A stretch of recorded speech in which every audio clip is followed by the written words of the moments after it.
जय संतोषी माँ। स्वागत है आप सभी का हमारे चैनल पर। आज की इस वीडियो में हम सुनने वाले हैं शुक्रवार पर संतोषी माँ व्रत की कथा। अगर व्रत रखा है तो इस कथा को जरूर सुने, अगर व्रत नहीं रखा तो भी कथा का श्रवण करना चाहिए। तो चलिए शुरू करते हैं संतोषी माता की व्रत कथा। एक समय की बात है, एक बुढ़िया के 7 बेटे थे, जिनमें से 6 कमाते थे और एक ना कमाने वाला था।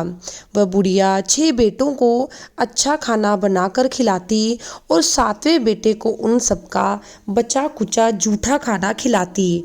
और वह भोला भाला अपनी माँ की इस चालाकी को कुछ समझ नहीं पाता था। एक दिन वह अपनी पत्नी से बोला कि मेरी माँ मुझसे बहुत प्यार करती है। तो उसकी पत्नी बोली, वे तुम्हें सबका बचा कुचा खाना खिलाती हैं। उसे इस बात पर विश्वास नहीं हुआ। एक दिन वह छुप कर देखता है कि माँ अपने 6 बेटों को बड़े प्रयास से कई प्रकार के व्यंजन बनाकर बड़े प्रेम से खिला रही है। जब वह 6 खाना खाकर उठ गए तो माँ ने उनकी थालियों से जूठन इकट्ठी की और उसके लिए थाली में परोस कर रख दी। जब वह घर आया तो माँ अपने सबसे छोटे लड़के से बोली, खाना खा ले। तो वह बोला, मैं भोजन नहीं करूँगा, मैं बाहर जा रहा हूँ। माँ बोली, कल जाता आज ही चला जा। और वह घर से निकल गया। जाते जाते गौशाला में पहुँचा, जहाँ उसकी पत्नी गोबर के उपले कर रही थी। वह अपनी पत्नी के पास गया और बोला, मैं बाहर प्रदेश जा रहा हूँ, कुछ समय के बाद आऊँगा। तुम संतोष से रहना और अपने धर्म का पालन करना। इस पर उसकी पत्नी बोली, स्वामी आप आनंद से जाइए, मेरी चिंता मत करें, मैं तो राम भरोसे रह लूँगी। ईश्वर आपकी सहायता करें, पर जाते जाते अपने कोई निशानी मुझे दे जाइए, जिसे देकर मैं धीरज करती रहूँगी। इस पर वो बोला, मेरे पास इस अंगूठी के सिवा कुछ नहीं है, तू इसे रख ले और तू अपनी भी कोई निशानी मुझे दे दे। तो उसकी पत्नी कहने लगी कि मेरे पास तो देने को कुछ नहीं है, बस ये गोबर से भरे हाथ है। ये कहकर उसने अपने पति के पीठ पर गोबर के हाथ की थाप मार दी और वह चल दिया। चलते चलते वह दूर किसी नगर में पहुंचा और एक व्यापारी की दुकान पर जाकर बोला, भाई मुझे नौकरी पर रख लो। व्यापारी को नौकर की जरूरत थी, तब बोला, ठीक है, लेकिन तनख्वाह तुम्हारा काम देखकर बताऊंगा। वह वहीं रहने लगा। सुबह शाम सुबह से लेके 7 बजे से लेके रात 9 बजे तक वहीं पर नौकरी करने लगा। थोड़े ही दिनों में वे व्यापारी का सारा लेन देन हिसाब किताब करने लगा और कुछ ही समय बाद सेठ ने उसे आधे मुनाफे का हिस्सेदार बनाया। उधर 12 वर्ष में वह नामी सेठ बन गया। उधर उसकी पत्नी को सास और जेठानियाँ बड़ा कष्ट देने लगी। उसे लकड़ी लेने जंगल में भेजती, भूसे की रोटी देती, फूटे नारियल में पानी देती। वे बड़े कष्टों से अपना जीवन बिता रही थी। एक दिन जब वह लकड़ी लेने जा रही थी तो रास्ते में उसने देखा कि एक मंदिर में कुछ औरतें व्रत कर रही हैं, कथा सुन रही हैं। वे पूछने लगी, ये व्रत क्या है, इसे करने से क्या होता है, ये कैसे किया जाता है। तब एक स्त्री बोली, हम संतोषी माता का व्रत कर रहे हैं, इसे शुक्रवार को रखा जाता है, इसके करने से मनोवांछित फल प्राप्त होता है। गरीबी, मन की चिंताएं मुक्त में, कलह रोग आदि सब नष्ट हो जाता है।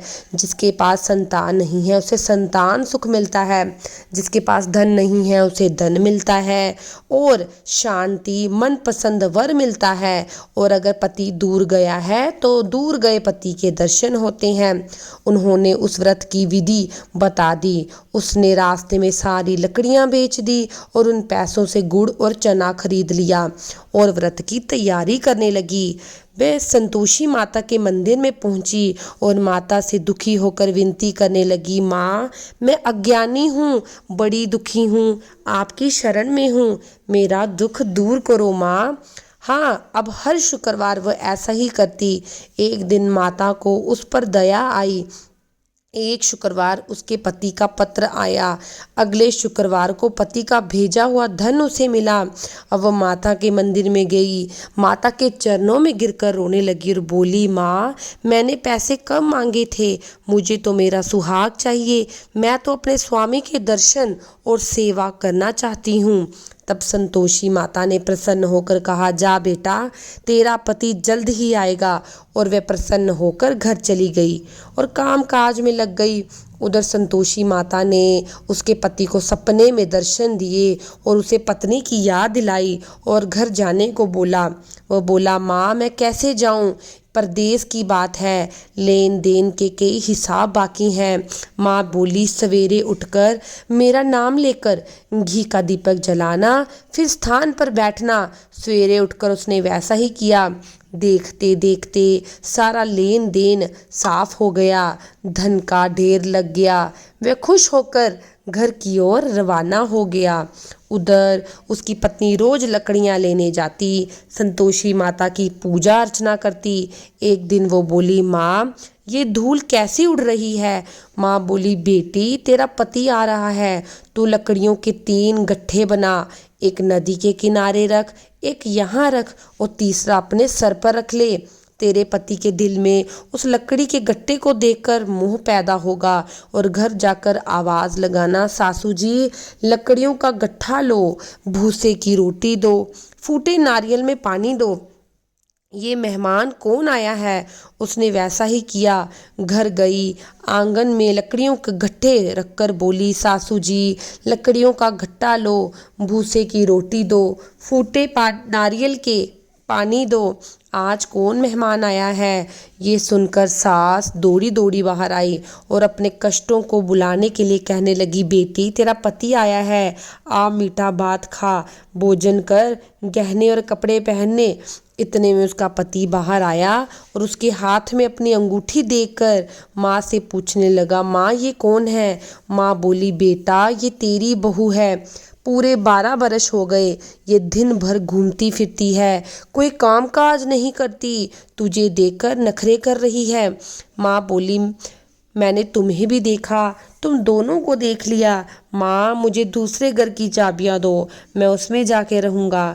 माँ बोली, ठीक है, जैसी तेरी मर्जी। और उसने चाबियों का गुच्छा पटक दिया। बेटे ने सारा अपना सामान दूसरे घर में रखा। देखते ही देखते उनके राजा के समान ठाठ बाट हो गए। अगला शुक्रवार आया तो वे अपने पति से बोली कि मुझे संतोषी माता के व्रत का उद्यापन करना है। वे बोला, खुशी से करो। वे तैयारियों में लग गई। उसने जेठ के लड़कों को बुलाया अपने व्रत का पारण करने के लिए। पीछे से जेठानियों ने अपने बच्चों को सिखा दिया कि तुम खाने में खटाई मांगना ताकि उसका उद्यापन पूरा ना हो। लड़कों ने जब उद्यापन कर रही थी तो खटाई मांगी। वो बोली, मैं नहीं दे सकती, ये संतोषी माता का प्रसाद है। लड़के बोले, तो पैसे दे दो। भोली भाली कुछ समझ नहीं सकी, उन्हें पैसे दे दिए और उन्होंने उस पैसे से खटाई लेकर खा ली। इस पर संतोषी माँ क्रोधित हो गई। राजा के दूत उसके पति को पकड़ ले गए। वे रोती हुई बेचारी माता के मंदिर गई और बोली, माता ये क्या किया, सुख देकर दुख देती हो, पहले खुशी देती हो और फिर रुलाती हो। तब माता बोली, पुत्री तुमने अभिमान करके मेरा व्रत तोड़ा है और इतनी जल्दी सब भूल गई। वो बोली, माता मैंने कुछ नहीं किया, मैंने भूल से लड़कों को पैसे दे दिए, मुझे क्षमा करो, मैं दोबारा तुम्हारा उद्यापन करूँगी। माता बोली, जा तेरा पति रास्ते में आता हुआ तुझे दिखाई देगा। जब वो गई तो उसे रास्ते में उसका पति दिखाई दिया। उसने पूछा, आप कहाँ चले गए थे। तो वो बोला, राजा ने मुझे मिलने के लिए बुलाया था। अगले शुक्रवार उसने फिर उद्यापन किया। जेठ के लड़कों को बुलाया। जेठानियों ने उन्हें फिर सिखा दिया कि लड़के भोजन से पहले खटाई मिलेगी। तब वह खटाई मांगना वो फिर से खटाई मांगने लगे। तो वो बोली आज खटाई नहीं मिलेगी। अब उसने एक ब्राह्मण के लड़कों को बुलाकर भोजन कराया, दक्षिणा दी। संतोषी माता उसके व्रत से प्रसन्न हुई और 9 महीने बाद उसके चंद्रमा के समान सुंदर पुत्र हुआ और वे पुत्र को लेकर रोज मंदिर जाती। माता ने एक दिन सोचा कि ये मेरे लिए यहाँ रोज मंदिर आती है, क्यों ना मैं इसके घर जाकर इसका ससुराल देखूं। ये सोचकर संतोषी माता ने भी रूप धारण कर गुड़ व चने से सना मुख, ऊपर सूंड के समान होठ जिन पर मक्खियां भिनभिना रही थी, ऐसी सूरत लेकर उनके घर गई। जैसे ही पांव रखा तो सास बोली, देखो कोई डाकिन आ रही है, इसे भगाओ वरना किसी को खा जाएगी। सभी घर वाले भागकर घर की खिड़कियां दरवाजा बंद करने लगे। तभी उसने ऊपर की खिड़की से देखा तो वहीं से चिल्लाने लगी, आज मेरी माता मेरे घर आई है, आज मेरी माता मेरे घर आई है। उसी की सांस फूली पगली की से देखकर उतावली हुई बच्चे को भी उसने पटक दिया। तो उसकी सास बोली, बहू जी, मैंने जिस संतोषी माता का व्रत करती हूँ ये वही माता है। अब सबने उनसे क्षमा प्रार्थना की, सारी खिड़कियां दरवाजे खोल दिए, उनके माता के चरण पकड़ लिए, विनती करने लगी, हे माता, हम मूर्ख हैं, हम अज्ञानी हैं, हम पापिन हैं, आपके व्रत की विधि हम नहीं जानते, व्रत भंग कर हमने बहुत बड़ा पाप किया है, हे जगत माता हमारा अपराध क्षमा करें। माता बहुत खुश हुई। संतोषी माता, जिस प्रकार आपने बहू को फल दिया वैसे ही हमें भी देना। इस कहानी को कहने वाला, सुनने वाला, हुंकार भरने वाला, उन सबकी मनोकामनाएं संतोषी माता अवश्य पूरी करेगी। बोलिए संतोषी माता की जय।